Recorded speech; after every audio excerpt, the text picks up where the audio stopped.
Diana Salazar, buenas noches y bienvenida. ¿Cuál es su evaluación del caso Las Torres en este momento, una vez que esa advertencia pública que usted hizo respecto a los poderes que se habían movilizado, el hecho de que muchos funcionarios desde prisión seguían dirigiendo, fue motivo de una aclaración de parte del presidente Lasso, o de un pedido, mejor dicho, a usted, que concluyó con una aclaración suya de que no eran funcionarios de este gobierno, sino de los anteriores, los que estaban moviendo sus hilos y ejerciendo presiones? ¿Eso la ha liberado de poder seguir actuando o apenas se quitó un obstáculo del camino? Bienvenida. Muchas gracias, buenas noches, estimado Carlos, y a toda la teleaudiencia. Efectivamente, como es mi característica, todas las actuaciones las realizo con absoluta transparencia. Es así que después de haber recibido una campaña durante todo el fin de semana orientada a obtener un beneficio a favor de uno de los procesados, yo decidí hacer pública mi posición para evitar responder a cada una de estas personas que estaban interesadas. El objetivo, he logrado detener, parar, y no he recibido más esos mensajes mediante las campañas de apoyo. Y continuamos, como es nuestra característica, realizando nuestro trabajo de forma absolutamente transparente. Doctora, lo sucedido evidencia que de no mediar la opinión pública o advertencias públicas de ustedes, los jueces, por ejemplo, hubieran levantado la orden de prisión contra Pablo Celi y el resto de poderes, Consejo de Participación Ciudadana, a la Contralora subrogante que renunció ayer, no se hubieran sentido afectados de tal manera que le permitían a él seguir haciendo lo que extraoficialmente ha hecho. Yo únicamente puedo responder por mis actuaciones a nombre de Diana Salazar, por eso fue que publiqué en mi cuenta personal, a título personal además.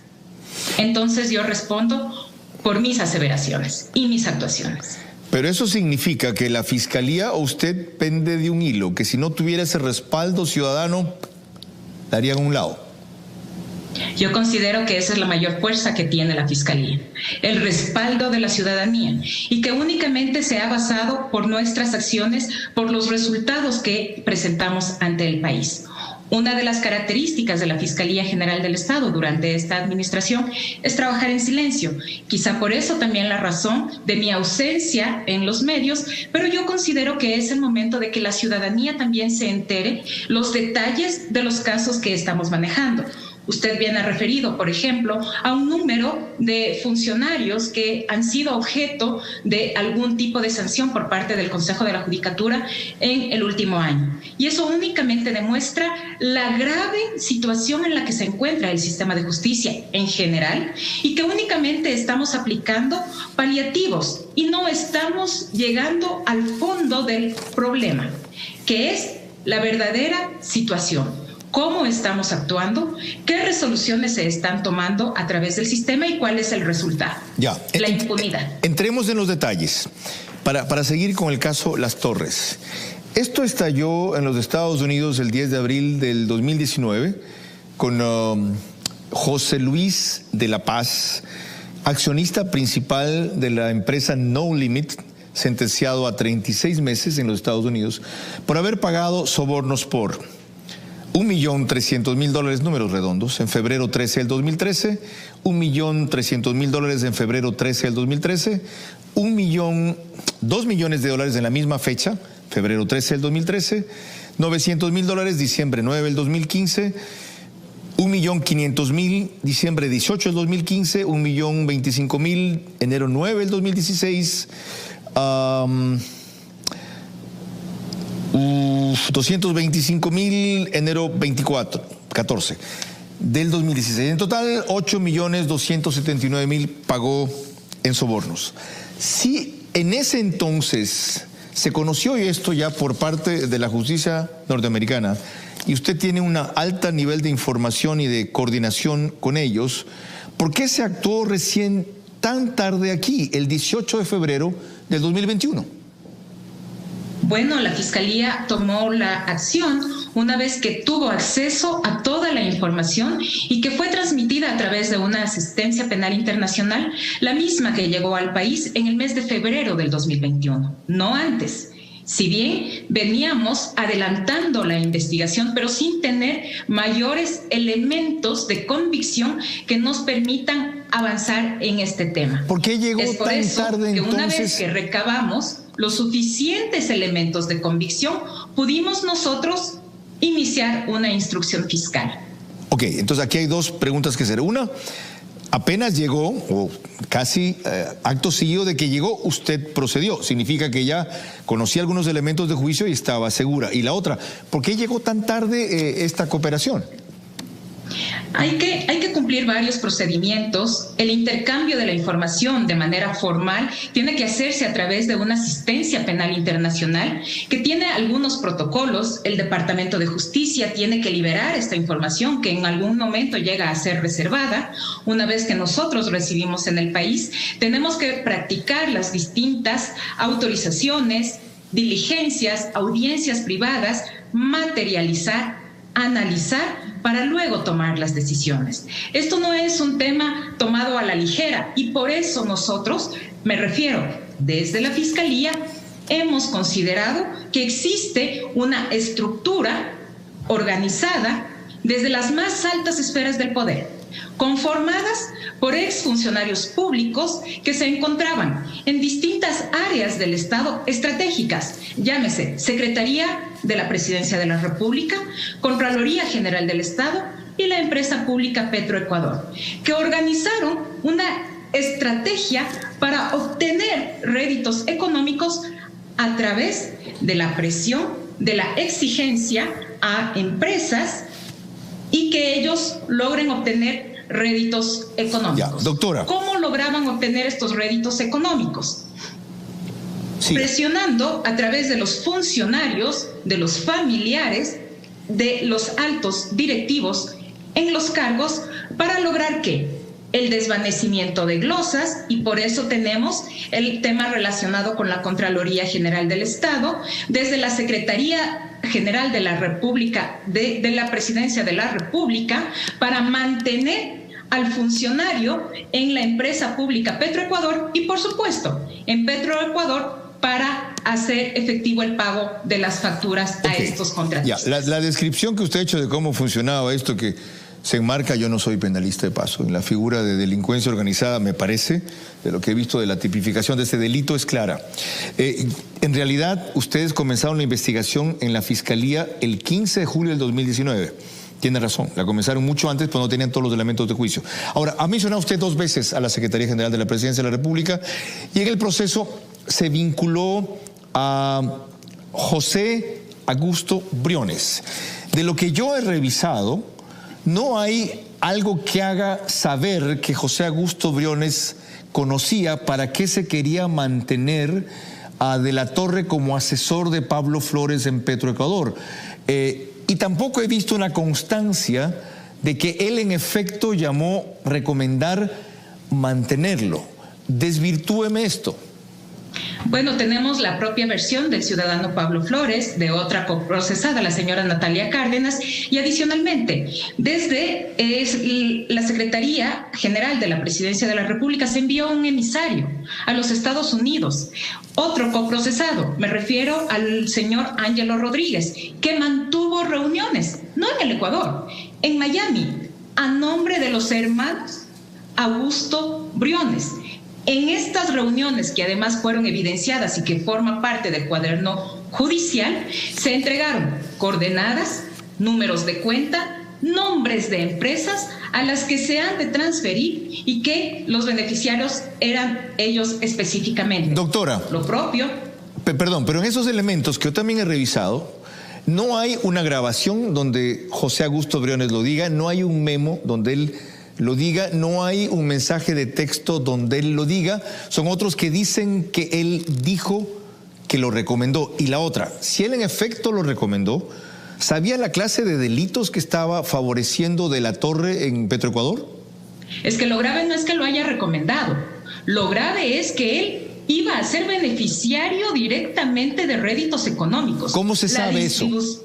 La distribución del dinero, ya voy, la distribución del dinero se la iba a hacer de tal manera que el beneficiario final iba a ser, por ejemplo, el señor Luis Adolfo Augusto Briones, el hermano, a través, habiendo consignado, por ejemplo, un número de cuenta que se encontraba a su nombre. Las empresas que se encontraban vinculadas con ellos. Entonces, Carlos, yo le hago una pregunta a usted. El número de una cuenta en un país, fuera del país, el nombre de una empresa es una información personal, personalísima, que ni siquiera nos queda la menor duda de que una persona quizás se tomó el nombre del secretario o del contralor o del gerente. Podía ser que el hermano, podía ser que el hermano se estaba aprovechando de la función del que estaba en la secretaría sin que él lo sepa, usando el poder que significa, mira, mi hermano dice que, pero imagínate, él no puede hablar, él no te puede decir nada, termine siendo el beneficiario y como se murió José Augusto Briones, ¿no hay cómo probar esto?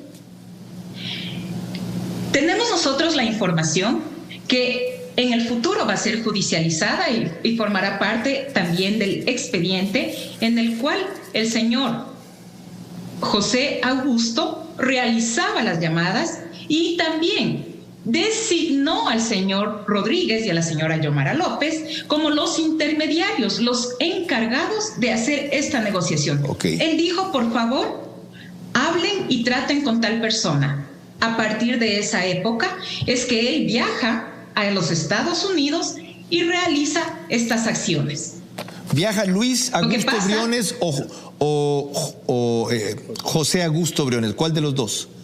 El ahora occiso, Carlos. Okay. El ahora occiso. Sobre este señor, ¿hay todavía confusión respecto a si se suicidó o no? ¿Hubo autopsia de él? ¿Hay fotos de que se evidencie que en verdad se ahorcó, como dijo su hermano, que fue al baño, o se le atribuye haber dicho a su hermano, y que apareció colgado, o cree que puede alguien haberlo envenenado o matado? En el momento indicado se practicaron todas las diligencias tendientes a llegar a establecer las causas reales de este deceso y efectivamente se llega a establecer que fue una muerte que se autoocasionara. ¿Por ahorcamiento? ¿Porque se colgó?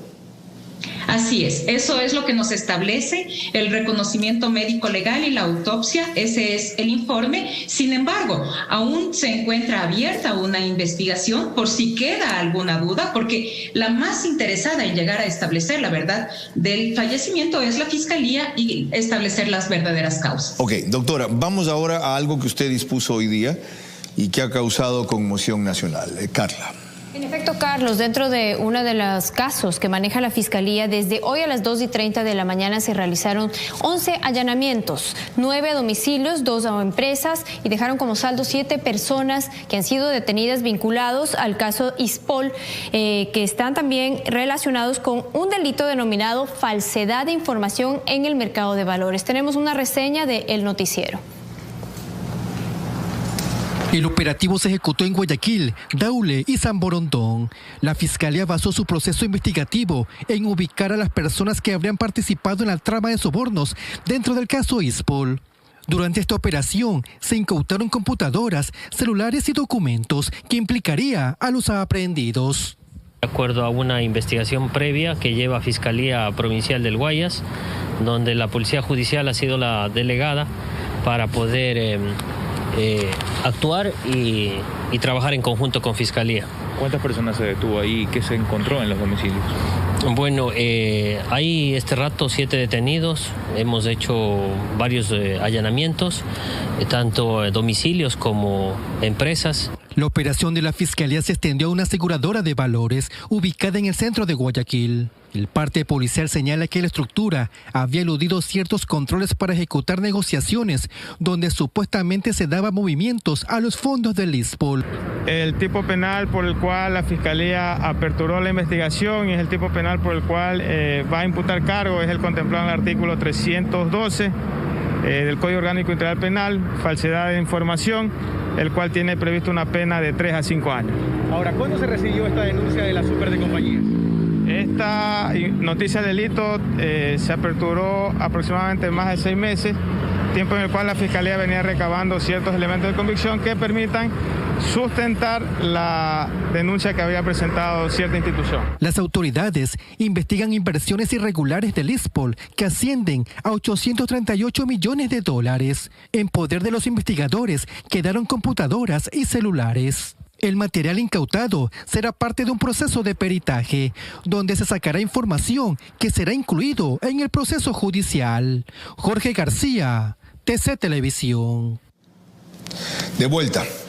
Doctora, ¿tiene que ver este caso del ISPOL hoy día con el Contralor también o solamente es Las Torres que tiene que ver con él? Bueno, yo quisiera hacer una precisión en este punto, Carlos. Sí. La fiscal no dispone a los fiscales lo que tienen que hacer. Cada uno es independiente y con base en los elementos que recaban en cada una de sus investigaciones es que se ejecutan estos allanamientos. Si coordinamos, por supuesto que yo estoy al tanto, me mantengo informada, pero la responsabilidad es de cada uno de los fiscales. Así se maneja con autonomía la fiscalía. O sea, ellos disponen un allanamiento independientemente, pero le notifican a usted, doctora, quiero que sepa que hoy a las 2:30 entramos a tal y tal parte. Así es, yo estoy al tanto, pero la responsabilidad y la decisión la toma cada uno de los fiscales.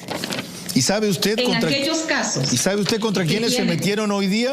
Rodolfo Gabriel K, Carlos Alberto C, Oriana Alexandra R, Mini Beatriz D, Sonia Jessica B, Mariuri Esther Z y Javier N. Los fiscales actuamos no con relación a las personas contra quienes se meten, como usted lo ha manifestado. Los fiscales tienen la obligación de actuar con base a los hechos y a los elementos de convicción recabados. En la misma nota, el fiscal refirió que es una investigación que se la viene llevando desde hace 6 meses, que se han recabado los suficientes elementos de convicción, lo que ha permitido hoy a la Fiscalía tomar esta decisión. Todo esto con el apoyo también de la policía. Y yo quisiera recalcar una cosa positiva en este tema, que no es la primera causa que se inicia, sino ya tenemos otra iniciada también por peculado y que tiene relación con los temas del ISPOL. Y que además es el resultado también de la cooperación internacional, porque ahora existe confianza en esta administración y los diferentes países están compartiendo información que nos permiten a nosotros avanzar con estas tramas relacionadas con corrupción. Ya. Porque recordemos que tienen connotación a nivel transnacional y así es que estamos nosotros ahora operando. Cuando prosigamos, le voy a consultar un poco más de los dos primeros temas que hemos tomado, pero antes, Carla. Al regresar tendremos los titulares principales del día de hoy y continuaremos con la entrevista con la doctora Diana Salazar, fiscal general de la Nación. Y es comprensible el clamor de justicia en la sociedad, pero también es necesario exigirla a los jueces, a las cortes, a los fiscales, al procurador, al contralor y al Consejo de la Judicatura. Carlos. Les recuerdo que tengo un panel de analistas que harán sus comentarios más adelante en el programa sobre los pronunciamientos de la fiscal. El uno es penalista y el otro es articulista. Para aquellas personas que no están al tanto del caso Las Torres, hemos hecho una apretadísima síntesis al respecto que va a servir como antecedente a las preguntas que vienen a continuación. Veamos. El caso Las Torres es uno más que se detecta por lavado de activos en los Estados Unidos. El principal implicado, que es sobrino de Pablo Celi de apellido de la Torre, admitió allá aquello de lo que se le acusa y describió 2 o 3 personas con las cuales hacía la operación, que consistía en lograr que su tío, en la Contraloría, levante glosas, disminuyan o no se pongan, y a las empresas glosadas cobrarles un valor por eso. Él ya cumplió una pena en los Estados Unidos, una pena menor en la cual yo no estoy nada de acuerdo, pero ya la cumplió. Y yo creería que él tendría otras cuestiones por qué responder. La fiscalía cree que no. Los señores de No Limit, el gerente de No Limit, también cumplió una pena ya y por eso no está siendo procesado acá. Pero ojo, la empresa No Limit, que es coimadora, porque así ha reconocido en la sentencia en los Estados Unidos y así lo han reconocido en las versiones ante la Fiscalía, no ha sido sancionada. La Fiscalía tiene la obligación jurídica y la obligación moral de procesarla también a la empresa No Limit, porque ellos han reconocido que han hecho pagos de hace muchos años, no solo en el caso del señor de la Torre, sino en casos desde el año 2012. En Estados Unidos detectaron que hacían este cobro y a dónde se iba a destinar la plata. La novedad en este caso es que ha llegado a los más altos niveles de poder. No olvidemos que el exsecretario de la Presidencia, José Augusto Briones, fue implicado simplemente por recomendar al sobrino de Celi para que se mantenga en Petroecuador, a Pablo Flores, que era el gerente. Briones llegó al extremo de suicidarse porque consideró que no había cometido ningún delito, que esa acusación era falsa, que él no sabía lo que estaban haciendo. Y después de un mes en prisión fue el desenlace fatal. No hay nada que se cuestione la administración de Pablo Flores respecto de los pagos a No Limit. Nada. Lo que se dice es que este señor Raúl de la Torre habría solicitado dinero para pagarle a varias personas, entre ellas a Pablo Flores. Dinero que no se pagó. Así lo dice la propia Fiscalía General del Estado. El giro espectacular del caso es que hace un par de semanas la fiscal hace un pronunciamiento muy duro, diciendo claramente que mientras sigan mandando quienes están en prisión, no se puede avanzar con la justicia, y que habían presiones descomunales en este caso. Aquello motivó a una reacción inmediata del presidente para preguntar si alguno de los que presionaba era de su gobierno. La fiscal precisó que no era de este gobierno, sino del gobierno anterior, y desde entonces no ha cesado una nueva arremetida a la fiscal general por un tema que en los Estados Unidos está claro y definido, y solo aquí se pretende esquivar con una cantidad de superfugios y alcahuetes. Enseguida le pido sus precisiones y aclaraciones, doctora Salazar. Antes me disculpo porque debí haber dicho carnets de personas con discapacidad, no discapacitados. Esta es una vieja tara que me queda todavía, como antes se denominaba equivocadamente a estas personas. Gracias también por todos quienes llamaron a corregirme. Carnets de personas con discapacidad. Ahora sí, doctora Salazar, sus observaciones sobre este reportaje que acabamos de sacar. Veo que el reportaje recoge una verdad que se está presentando ahora mismo a través de la instrucción fiscal, en su momento de la vinculación respectiva también, y el día lunes que se trató en esta audiencia de revisión de medidas, en la cual se pretende que se revoque la orden de prisión que pesa sobre el señor Luis Adolfo Augusto y del señor Pablo Celi. En este sentido, yo puedo indicar que la teoría de fiscalía se va consolidando cada vez más con la evidencia que se va incorporando en el expediente día a día, con la práctica de las diligencias y, por supuesto, la opinión del abogado de la defensa de uno de los procesados es muy respetable. Es clarísimo que ellos tienen que defender a sus clientes y la Fiscalía tiene que perseguir, tiene la titularidad de la acción, es decir, comprobar la responsabilidad de cada una de las personas. Sin embargo, consideramos que tenemos un caso sólido que está basado en elementos que después alcanzarán el valor de prueba y que consistirán no solamente en versiones, sino en testimonios muy importantes, en materialización de audios, de llamadas, de transferencias, de las propias glosas desvanecidas que en todo su conjunto llegan a estructurar el caso que estamos planteando y que lo seguiremos llevando adelante. Ok, mire, le someto a consideración otra opinión sobre abogado de la defensa. Carla. En efecto, Carlos, el doctor Marcelo Ron, quien es abogado del contralor Pablo Celi, quien está en prisión por el caso Las Torres, dijo en estas palabras, con este sentido, que su defendido no era culpable de lo que se le acusa. Escuchemos. Es importante ver cuando se realiza la audiencia de formulación de cargos, Fiscalía fundamenta su acusación en 16 indicios. Y de los 16 indicios, realmente ninguno es en contra de Pablo Celi, a excepción de una versión rendida por un funcionario de la Contraloría, funcionario antiguo de la Contraloría, es decir, que conoce perfectamente cada uno de los funcionamientos de la Contraloría, los procedimientos, los procesos. Me estoy refiriendo al doctor Luis Miño, quien dice de que él firmó el desvanecimiento de glosas por haber cumplido una llamada telefónica, una orden verbal de parte del doctor Pablo Celi. Versión que de por sí ya es contradictoria, ya que en su inicio él manifiesta de que los procesos de desvanecimiento de glosas es un proceso que pasa por varios departamentos, por varios funcionarios de la Contraloría, varios informes y que sigue un debido proceso. Es vital aclarar este punto. Es cierto que hay 16 indicios y que apenas uno tendría validez y que tiene la debilidad que acaba de mencionar el doctor Ron. Mire, Carlos, este caso tiene que ver con delincuencia organizada, con una estructura que cada uno tiene que ir cumpliendo su rol específico, pero que sumados todos nos llevan a determinar este tipo penal. Y en este sentido, entiendo que quizá esta grabación correspondió a antes de lo expuesto en la audiencia, porque, por ejemplo, la forma de tratar de desvirtuar esta versión del funcionario que suscribió este desvanecimiento de glosa y que él manifiesta de forma enfática que fue dispuesto, ordenado por parte del señor Pablo Celi el desvanecimiento de esa glosa.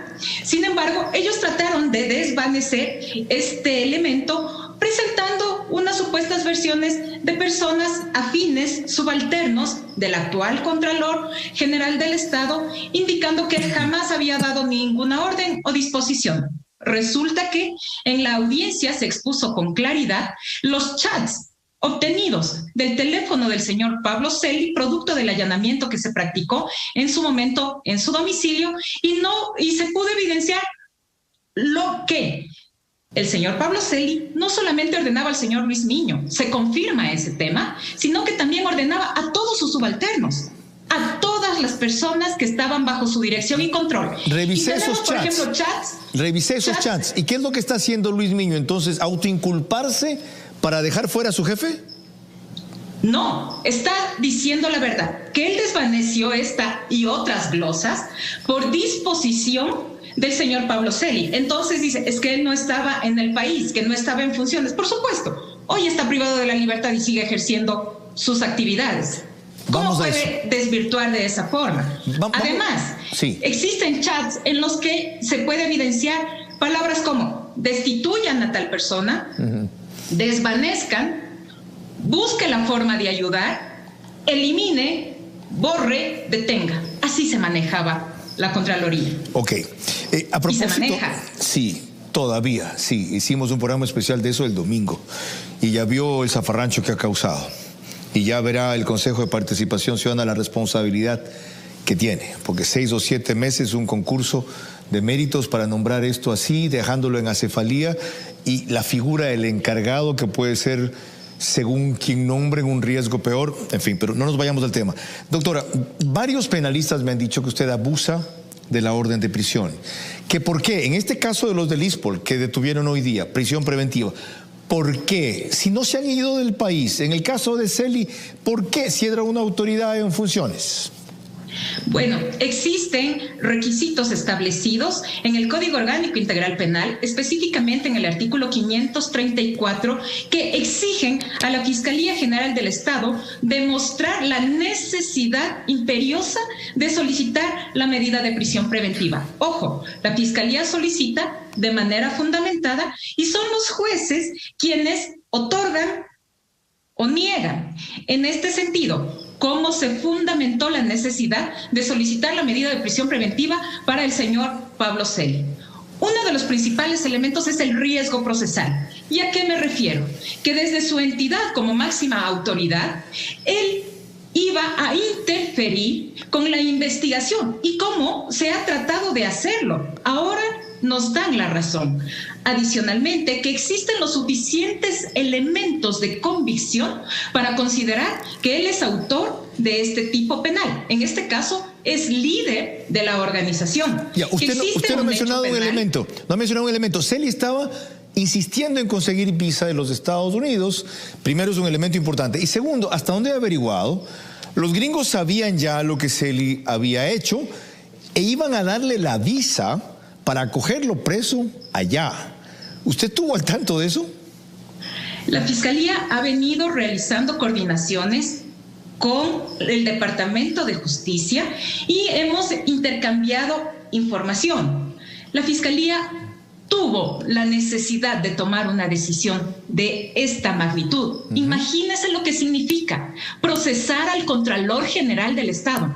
No simplemente porque tenemos la leve sospecha, tenemos la seguridad de que aquí se cometió un delito y de la responsabilidad que pesa sobre el señor. Y vamos a tener también la certeza de llegar a establecer y probar ante los jueces para que ellos no tengan ninguna duda de la responsabilidad que opera sobre el señor. Una cosa más, es que tengo tanto que preguntar del caso y ya vamos a entrar a otros muy brevemente, pero una cosa más. Usted, que es una persona frontal y directa, ¿por qué no identificó quiénes son los que hacen las presiones que usted denunció?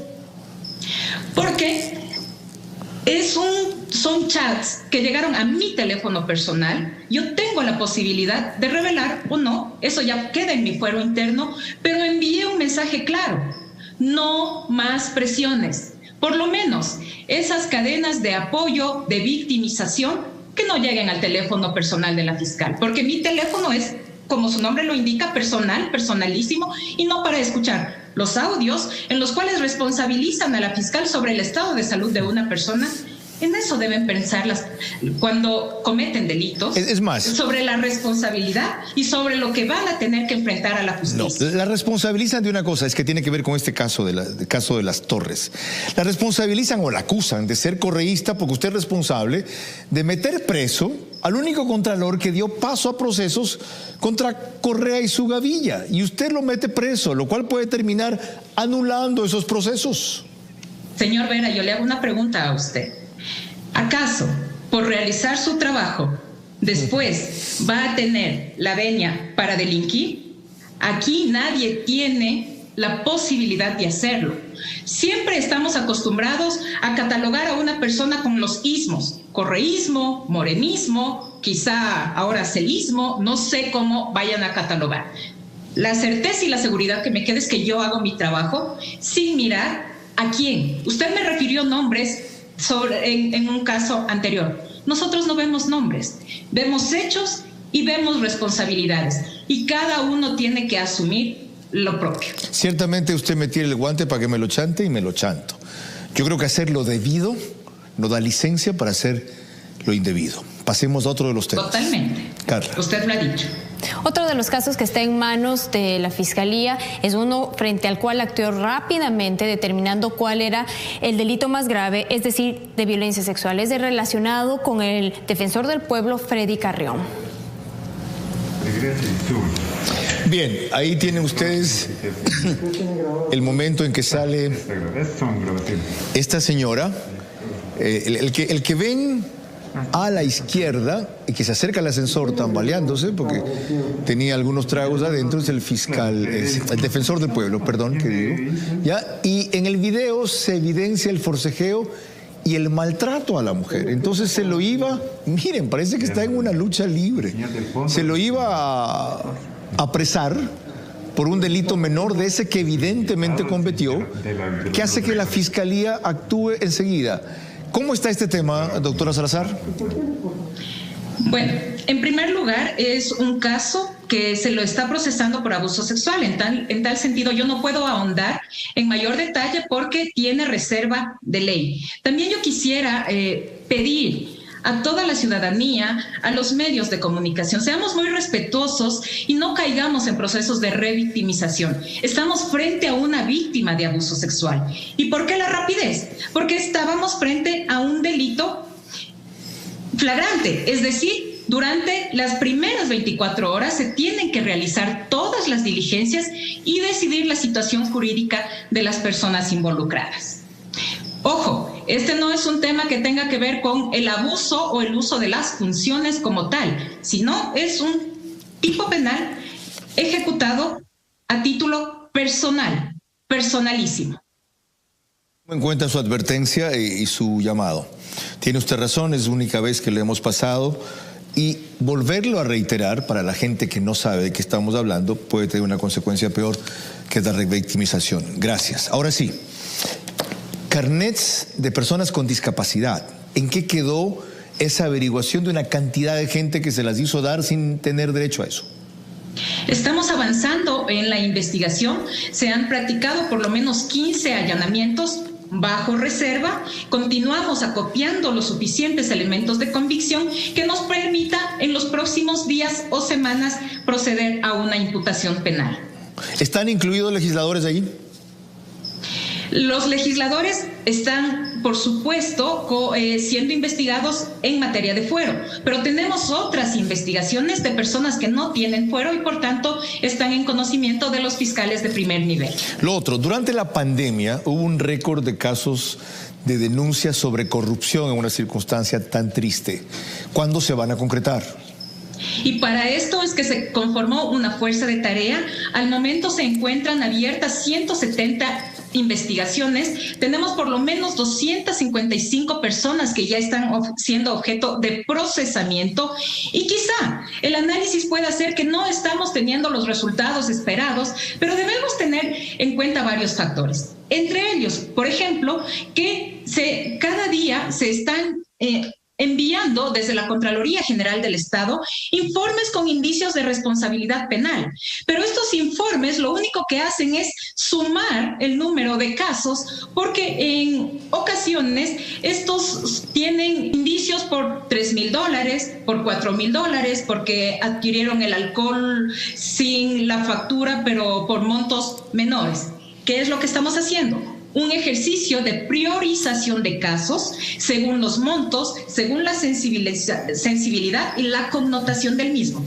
Usted refirió también en el inicio de este programa que la Fiscalía tiene un déficit y mantenemos un déficit de fiscales. Por eso es que tenemos que adoptar estrategias que nos permitan ser efectivos y eficientes y no desgastarnos en aquellas investigaciones que tienen con montos menores irrisorios versus aquellos desvanecimientos que por millones de dólares estamos ahora investigando en el caso Las Torres. Entendido. Tengo una cantidad de averiguaciones, pero seré muy breve en la parte final para conclusiones ya en general sobre la labor de la Fiscalía. Y le adelanto una, que es la típica, se puede usted imaginar. Porque hay una serie de casos conocidos desatendidos. Con eso volveremos en la parte final. Ahora, Carla. En efecto, Carlos, vamos a regresar con eso y también tendremos las opiniones y análisis de nuestros invitados que nos acompañan esta noche, el doctor César Cueva y el abogado Gerardo Modesto Apolo. Están aquí en vivo con nosotros. Es comprensible el clamor de justicia en la sociedad, pero es necesario exigirlo también a los jueces, en las cortes, fiscal, al procurador, al contralor, al Consejo de la Judicatura, Carlos. Me llama una persona para hacerme una precisión mayor sobre carnet para personas con discapacidad. Se dice personas con capacidades especiales. Cierto. Gracias. Y esa persona que me llama sí que la tiene. Está en una silla de ruedas, paralizado de la cintura hacia abajo, pero lúcido y activo en el resto del cuerpo. Ya volvemos. Seguimos con Vera a su manera. Disculpas a quienes esperan a Diego Arcos a las 11 de la noche, nos vamos a tardar un poquito, pero la ocasión es excepcional y creo que vale la pena.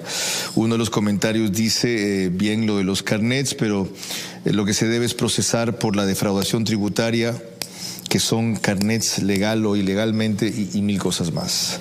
Doctor César Cueva, bienvenido. Usted es abogado de la República, licenciado en Ciencias Políticas, doctor en Derecho Constitucional, en Derecho Procesal, en Derecho Penal y magíster en Litigación Oral. Sus comentarios sobre lo que le escuchó a la fiscal general. Bueno, pienso que la fiscal tiene razón en cuanto a que existe presión permanentemente respecto a ciertos casos, digamos, emblemáticos, pero pienso también que es un error que ella, como lo acaba de reconocer, conociendo los nombres, no por lo menos no investigue si esa conducta corresponde o no a un delito. Porque si estamos hablando de combatir la corrupción, y yo que soy la funcionaria o el funcionario que debe de luchar contra la corrupción, porque soy el representante máximo del poder punitivo del Estado, callo esos nombres, estoy haciendo un flaco favor a la lucha contra la corrupción. A ver, no es durante la investigación que se establece si la conducta corresponde o no a un delito, porque si se demoran hasta que se llegue a verificar eso, o no acaban nunca, o los investigados o indiciados o sospechosos se van. Bueno, no conozco el contenido exacto de los correos. No, lo digo en términos mensajes, generales. Pero en términos generales, claro, la investigación previa es justamente para determinar si esa conducta constituye o no un delito. Si yo he denunciado públicamente que hay presiones para que los jueces vayan en un sentido distinto a lo que deberían ir conforme lo que está en el expediente, lo correcto es iniciar una investigación para determinar si hay uno o varios delitos, porque muchas veces una conducta implica varios delitos. Correcto. ¿Y usted cree que ella debió identificar a quienes la presionaban? Yo pienso que sí. ¿Y las razones que dio para no hacerlo? Bueno, las que podría dar yo, las que podría dar yo como un particular, pero no como representante de la Fiscalía. Ok, es decir, si lo dices, ¿identificas quiénes son o no lo dices? Creería yo. En su caso, ok. Sí, señor.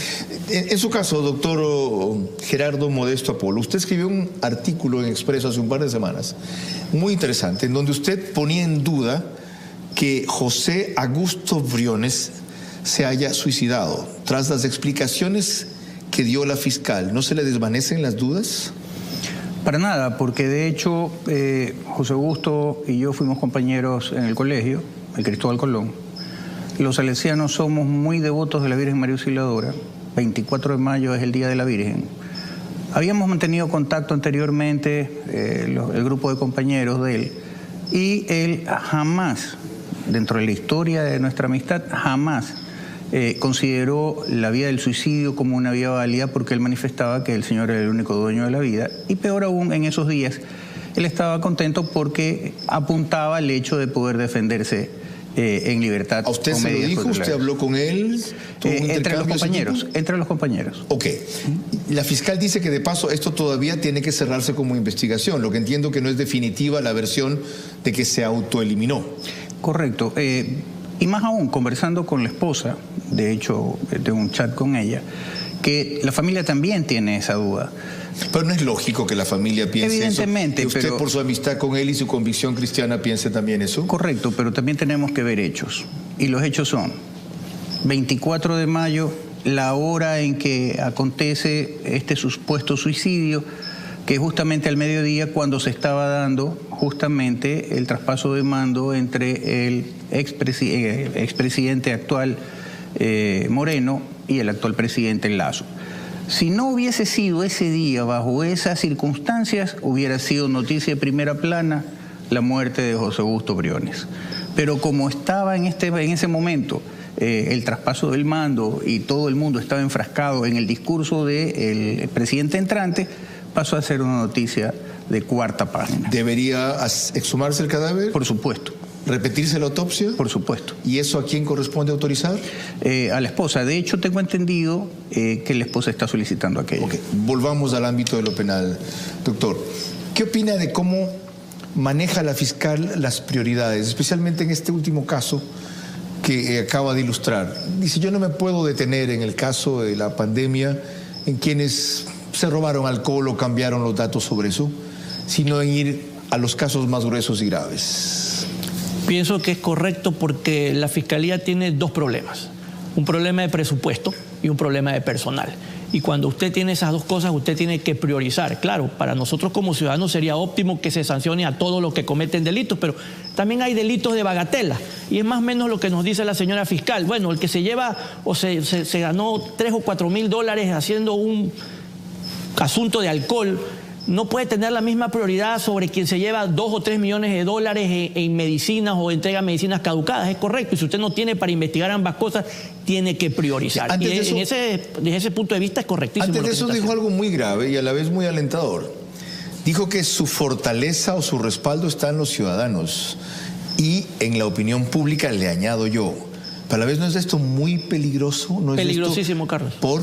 Porque la justicia no puede mediatizarse, y cuando se mediatiza desde el poder público es más grave.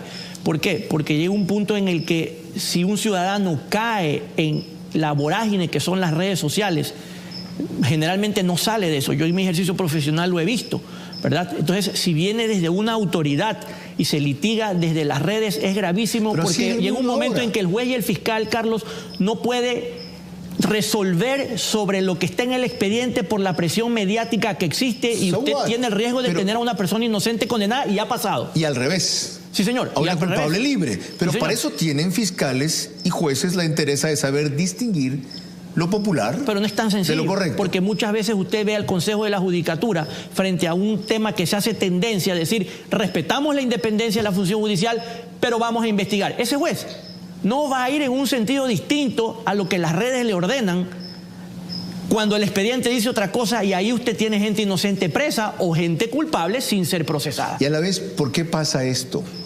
Porque la fiscal o la fiscalía, en este caso la institución, no encuentra respaldo en otros sectores de la justicia más que en la opinión pública. Presos que meten jueces, o que la fiscalía allana domicilios, o que uno guarda, el otro libera. Escándalos terribles como un narcotraficante que dicen que no apareció el expediente de acusación.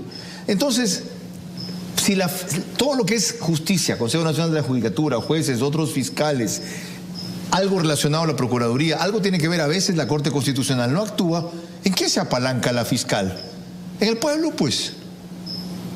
Sí, pero el problema es que muchas veces el remedio puede ser más grave que la enfermedad. Y estamos entrando en un tema de juicios paralelos. Y muchos de estos casos terminan siendo juicios paralelos. La opinión pública no enjuicia, valora. Lamentablemente el funcionario no lo ve así. No dictamos sentencia, dictamos opiniones. Lamentablemente el funcionario público, fiscal o juez no lo ve así. Cámbienle pues un endeble que no tiene que estar allí. Desgraciadamente así debería de ser. Y hay casos de jueces que no van en ese sentido, y de hecho dan la voz de alerta, que es un caso reciente, usted recordará, cuando dijo, aquí están liberando a alguien que está acusado de matar personas, y esto que dice el fiscal es distinto. Correcto. Y ese fiscal está procesado. Así deberían actuar los jueces, también deberían actuar así muchas veces los fiscales. Pero ir a los juicios paralelos es tener un remedio más caro que la enfermedad. Ok. Sobre el resto de criterios y opiniones emitidos por la fiscal Gerardo Modesto Apolo. A ver, yo quisiera dejar en claro lo siguiente. El desmontaje de la estructura correísta primero fue un deseo. Entra Lenín Moreno, los primeros 2 años eran justamente un deseo. En la segunda mitad del periodo de Lenín Moreno pasa a ser una ficción. Todo el mundo decía, ya estamos combatiendo y desarmando la estructura correísta. Pero terminado el periodo de Moreno, y ya en los pocos días de Lasso, nos damos cuenta que fue un espejismo. Y también nos damos cuenta, después de la ruptura del pacto de Lasso con el Partido Social Cristiano, de que la ciudadanía en realidad se empodera del hecho de tratar de exigir que esta estructura se desbarate. Y ahí hemos visto un sinnúmero de chats y tal. Yo debo reconocer en la señora fiscal varias cosas. Primero, su entereza. Segundo, su habilidad para poder manejar las situaciones. Y tercero, habiéndose dado cuenta de que la ciudadanía se ha empoderado de su rol, y de hecho, eso es lo que hasta ahora le ha permitido irse asentando al gobierno del presidente Lasso. Yo creo que la señora fiscal tiene la suficiente inteligencia y la suficiente habilidad como para poder aprovechar el respaldo ciudadano dentro de este deseo de desmontar el andamiaje correísta y de saber hasta dónde van los límites del ciudadano, porque lo que no podemos hacer es caer en fuente ovejuna. Bien, gracias por sus comentarios, súper valiosos y orientadores, más en el momento en que no coincidimos en todo. Carla quiere hacerle una pregunta a cada uno en esta parte.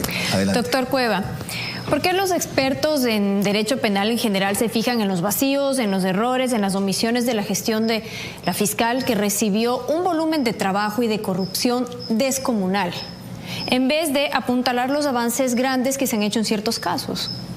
Bueno, depende de qué punto de vista usted lo vea. Si yo estoy como acusador, probablemente trate de justificar esos vacíos, pero si yo soy el abogado de la defensa, mi obligación es hacerle notar al juez que la fiscalía, por ejemplo, allanó sin orden judicial, si obtuvo una prueba de forma ilegítima, y esa prueba no puede ser validada, porque eso es lo que se llama debido proceso. El debido proceso no es yo condeno a alguien porque lo quiero condenar atropellando derechos, porque hoy me pasa a mí, mañana le pasa a usted, ¿ok? Entonces el debido proceso tiene sus reglas, deben ser respetadas, ¿de acuerdo? Entonces parte de esas reglas es: esto debe hacerse según ciertos procesos, según ciertos protocolos. Si usted los viola, usted tiene una nulidad y usted tiene que hacérsela notar al juez. Eso es parte de contribuir a la justicia. Porque la justicia es darle a cada cual lo que le corresponde. No es condenar a alguien porque me cae bien o me cae mal. Muchísimas gracias. Con todo gusto.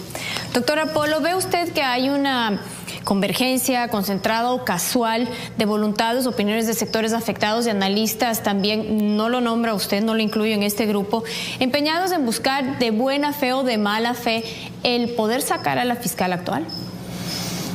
A ver, nosotros tenemos que tener claro que existe una situación mediática y de hecho las denominadas fake news o bulos que dicen los españoles han tomado revuelo dentro de las redes sociales para tratar de inclinar la balanza hacia un lado o el otro. No podemos nosotros negar que la andanada de estas noticias falsas muchas veces consiguen su objetivo. De hecho, estaba viendo hoy día algunas en las cuales insistían en el tema del correísmo. Todo el mundo sabe que yo no soy nada afecto al correísmo, pero lo que sí tengo claro es que el correísmo quiere sentar en la mente no solamente de los ecuatorianos, sino también en la mente de los jugadores extranjeros de que hay una persecución política. Y cuidado, caemos en ese juego y resulta que va a pasar lo mismo que en el juicio de Nuremberg. Todos los que estuvieron en el gobierno de Hitler, los nazis, eran unos pobres y tristes carniceros. Y no es del todo así. Hay que saber identificar específicamente quiénes fueron los que dieron las órdenes, quiénes fueron las que le ejecutaron, quiénes fueron los que inclusive, habiendo recibido la orden, no la ejecutaron por cuestión de conciencia, quiénes, como por ejemplo en el atentado que tuvo Hitler, estaban en contra de las decisiones y tal. Tenemos que hacer la misma identificación aquí, porque en un principio las redes sociales se convirtieron de una manera u otra en la defensa de la ciudadanía cuando teníamos esta mordaza, recordemos el tema del 30S. Pero después se dan cuenta, justamente los troll centers, de que pueden manejar y manipular la información en favor de una teoría o en favor de otra. Hasta cierto punto. Hasta cierto punto. Porque perdieron la guerra con las últimas elecciones. Y la perdieron gracias a que no todo el mundo existe en Twitter, Facebook, Instagram o lo que creen o TikTok, y que se sigue subvalorando la inteligencia de este país y a veces abusando de ella. Enseguida volvemos con la parte final. Seguimos con Vera a su manera. Doctora, tiene que haber capítulo 2, usted dirá cómo, ¿ya? Y creo que vale la pena. Creo que lo de esta noche también, salvo su mejor criterio, ha valido la pena. Concluyo con lo que le anticipé, que preguntaría, sin perjuicio de que usted quiera acotar, algo de lo que dijeron aquí nuestros analistas. Y es, en general, lo que la mayoría de personas me transmiten. ¿Por qué tal caso, tal otro, el de aquí, el de allá? Por ejemplo, el de los aviones que viajaron a paraísos fiscales, el de Fernando Alvarado, que hay un video inclusive de la agresión en el aeropuerto de Cuenca de él contra Pablo Orellana, etcétera.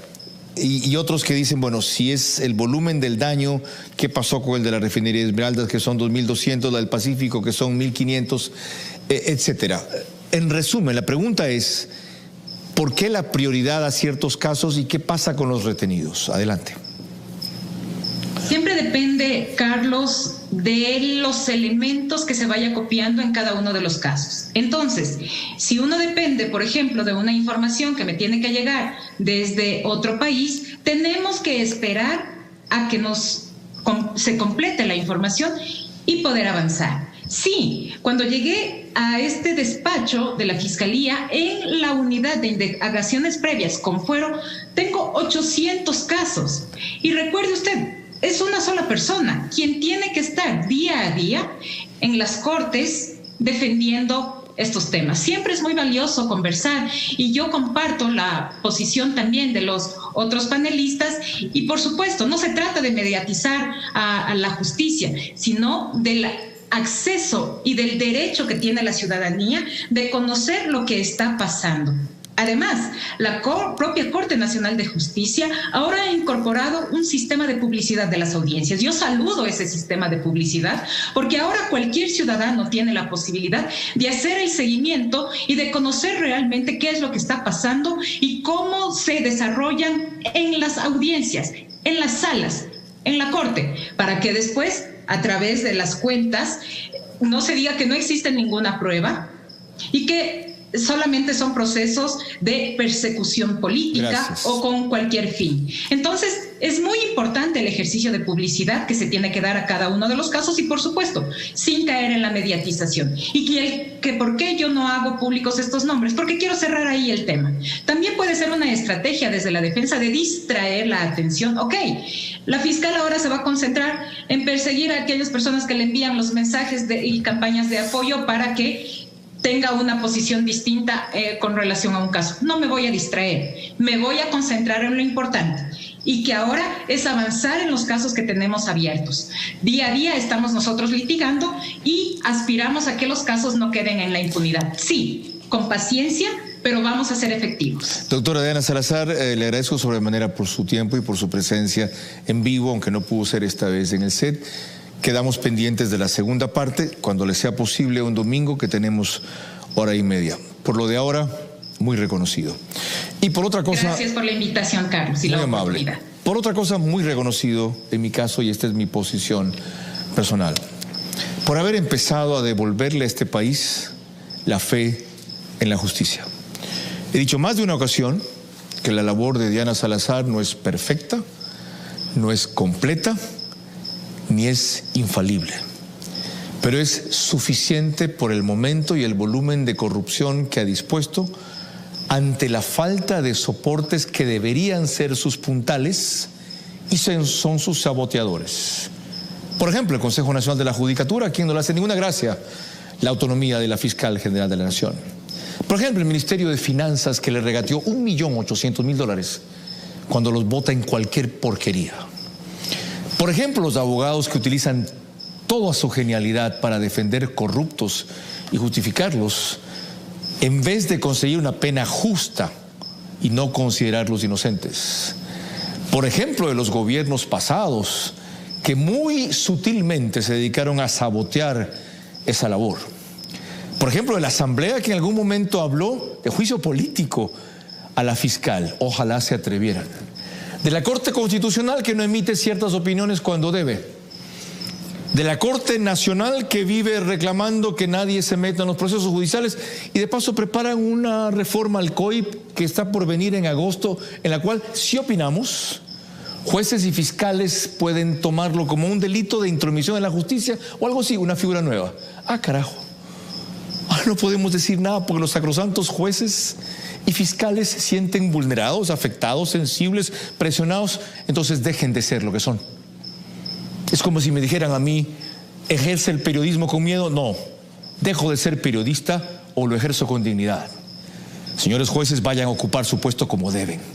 Lo que opine la gente es opinión de la gente. Correcta o incorrecta, ustedes tienen que basarse en los hechos que se presentan en el proceso. Y los fiscales igual. No desmerezcan lo que esta mujer, en el buen sentido de la palabra y no despectivamente la alusión, porque ya me equivoqué en un término aquí, no desmerezcan lo que esta mujer está haciendo. No es única, no es última, no es lo mejor, no es ideal, es necesaria para sanear este país.